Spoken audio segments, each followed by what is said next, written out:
Hell's Tunnel. I spent my teen years in the suburbs of Maryland. My mom and I moved there when I was around 15 because times back home were getting tough.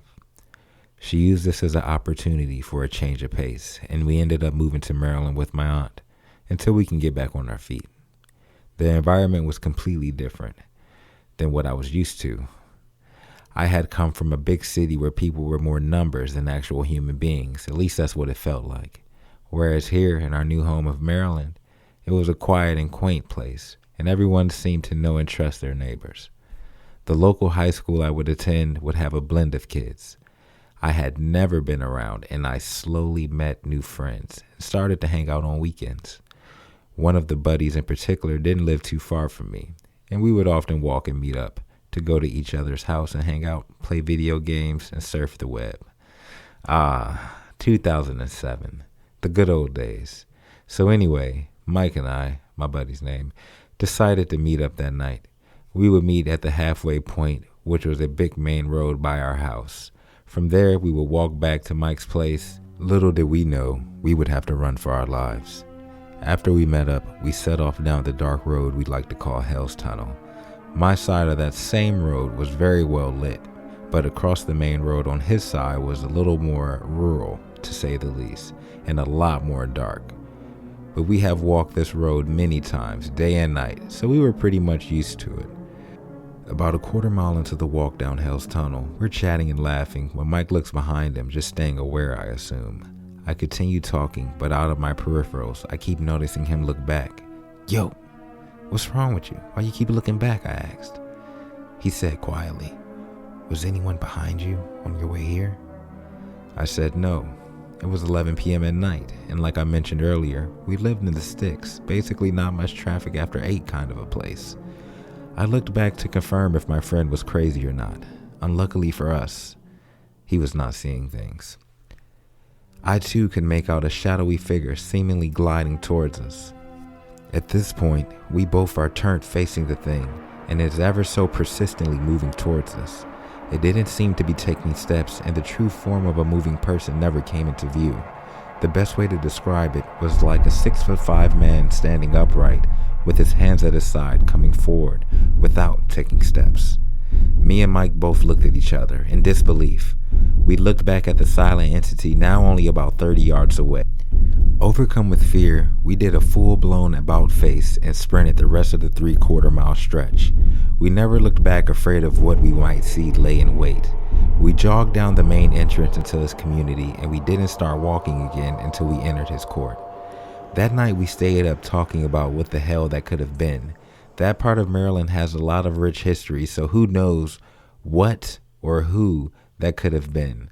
Mike and I are still boys years later, and every now and then, when we randomly ride down that road, we laugh and reminisce about the ghost of Hell's Tunnel.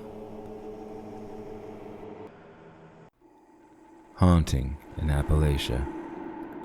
I often like to take long hikes with my black lab Molly. She enjoyed being able to sniff everything and run freely, and I enjoyed the fresh air and the exercise. At that time, I was living in a small town in West Virginia with great access to hiking trails in the Appalachian Mountains. That day, Molly and I was set off down the dirt path at the back of our property that would eventually lead out to one of the marked trails at the local state park. Molly was off leash, running free as usual, and I was taking in all the lovely fall sights. It really is a sight to see here in Appalachia in the fall. It was around 4:15 when we headed out with a good bit of daylight left. I didn't plan on being out for long, so I wasn't too worried about it. Approaching the trailhead, the creepy feeling I always get at this point of our walk came over me. It's due to the way the trees make the tunnel-like entrance to this particular path. It goes from being lots of scattered light on the path behind my house to being the creepy road from Beauty and the Beast. Anyway, with Molly full steam ahead, we took off down the main trail. By this time, it was around 4:45, and we were starting to lose light pretty fast. My dog had gone a little bit farther ahead than I would have liked, and I lost sight of her. I kept down the trail at a good pace, every now and again tripping over a well-placed rock. I wasn't worried about my dog because she always came back. usually with some stick or sometimes a small critter she had found. Suddenly a loud thud hits the tree a couple feet from where I had just passed. I turned around in an instant, startled beyond belief to see nothing there. That's strange, I thought to myself as I started to walk again. In the distance I can see my dog running my way, and fast. What in the hell is she sprinting like that for, I thought. When she got to me, she jumped up and put her paws on my chest, whining and panting hard. Something must have spooked her down the trail. With it being almost completely dark out here now, that was enough for me to turn around and head back home. The wind had picked up to the point where I was having to hold my cap on my head. That's strange. It had been a great day out, and there were no storms in the forecast. Our brisk walk turned into a jog as we tried to make our way back quickly, not to get caught in the spontaneous mountain storm. Over my breathing and Molly's panting, I could hear the crunching of the leaves to the left of me, right behind the tree line. I shined my phone light over in that direction to turn up with nothing but eerie shadows cast by the ancient limbs of the poplar trees. It sounded as though someone was running with me, for I could hear every sound, every crunch of the leaves. They definitely sounded like footsteps. It was keeping pace with me. Molly was still whining as she ran down the trail, something she had never done before. By this point, I was fully creeped out. With one wrong placed step, I was hurling towards the ground. I made contact with extreme force. With the horrible shooting pain in my foot, I realized I had tripped over one of the rocks that jetted up along the trail. With the pain coursing through my body, I forgot about the noise for a second. Now, from all around me, I could hear footsteps in the forest. Some sounded as if they were running and walking away from me.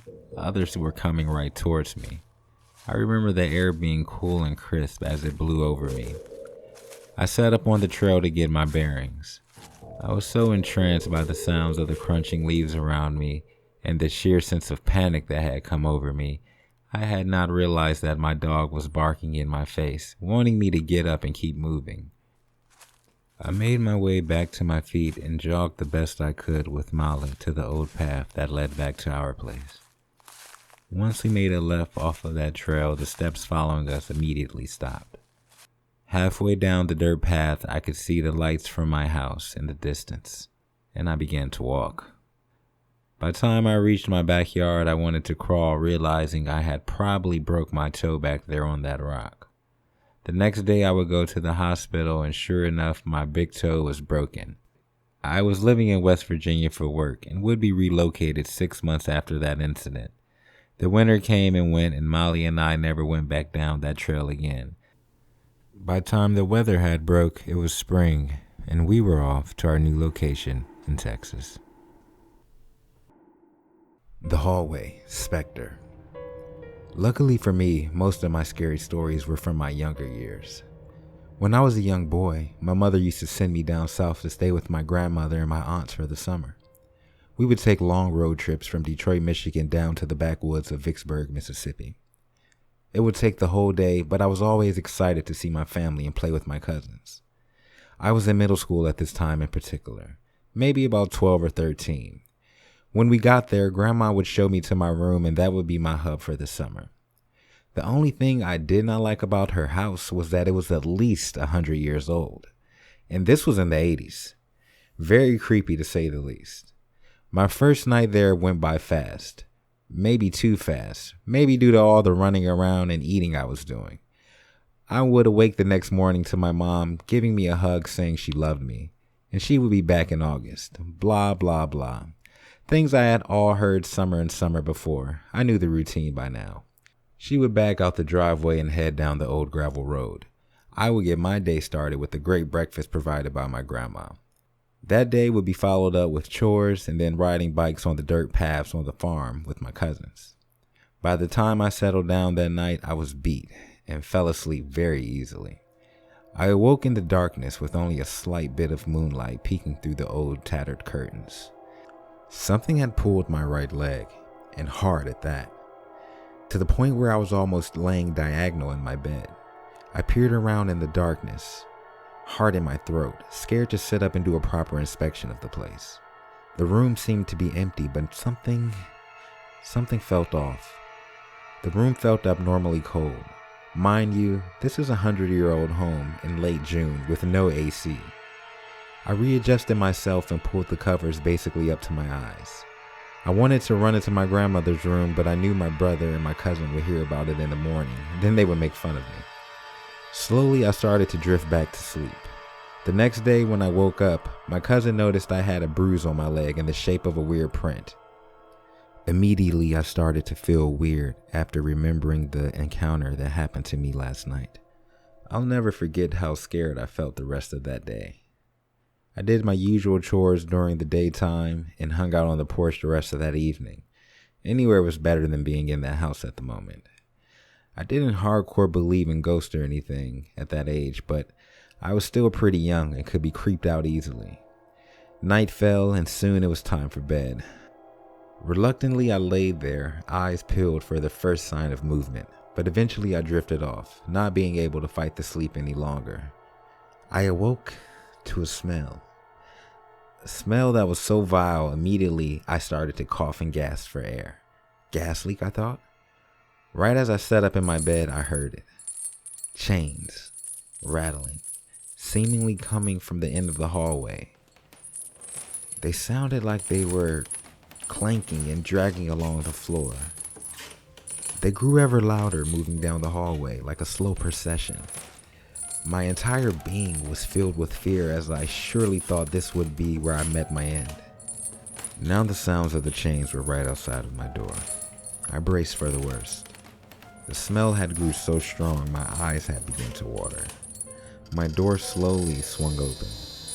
The sounds of the rattling chains moved across my floor. Yet, I could not see anything. Was I going crazy? Couldn't be. It felt so real. How could everyone else in the house not be hearing this? The noise slowly approached my bed. A shadowy man appeared. I could make out a distorted face and eyes that seemingly glowed red. I wanted to scream out, but my voice was nowhere to be found. I looked down at his hands, which seemed to be bound by a never-ending reel of chains. This is what I had been hearing. I could feel a very dark energy coming from this thing. It just seemed like it wanted to hurt me. It actually got up on my bed. My bed creaked as it moved closer and closer to me, the face and the eyes becoming ever so more apparent. At that point, I don't even think I was breathing anymore. I was just staring, waiting for the end. Right when that thing was inches from my face, the room light cut on. I snap out of the trance and look over to the doorway. My grandma is standing in the doorway looking at me with a very worried face. She asks me, "Did you see it?" I could do nothing but shake my head yes. She comes over and sits on the bed next to me and gives me a hug. "I didn't want to tell you about it unless I had to," she says, looking at me with a sense of sadness and pity on her face. "Tell me about what?" I asked. "About the spirits and that they share this land with us." She went on to tell me the history of this house and how it was actually the second home built on this property. The former home on the property, which was apparently one of those big plantation-style homes, had been burned down during the Battle of Vicksburg during the Civil War. It had housed slaves for 120 years prior to the Civil War, and a lot of bad things happened on this very soil. She explained to me about how some spirits get trapped in limbo from not feeling like their work was complete in this realm. I think she could see the terror in my face, so she let me sleep in the room with her that night. The next day I called my mom and told her my story. She laughed and said, "Son, I grew up in that house. You don't have to tell me." I remember being upset that I was kept out of the loop, but surprisingly, the rest of the summer would go by pretty smoothly.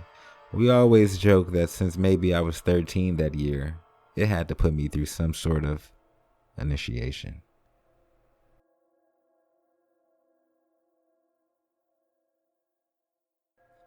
Spooky Moose here. I'd like to thank you all for listening tonight, and we'll have more stories coming for you soon.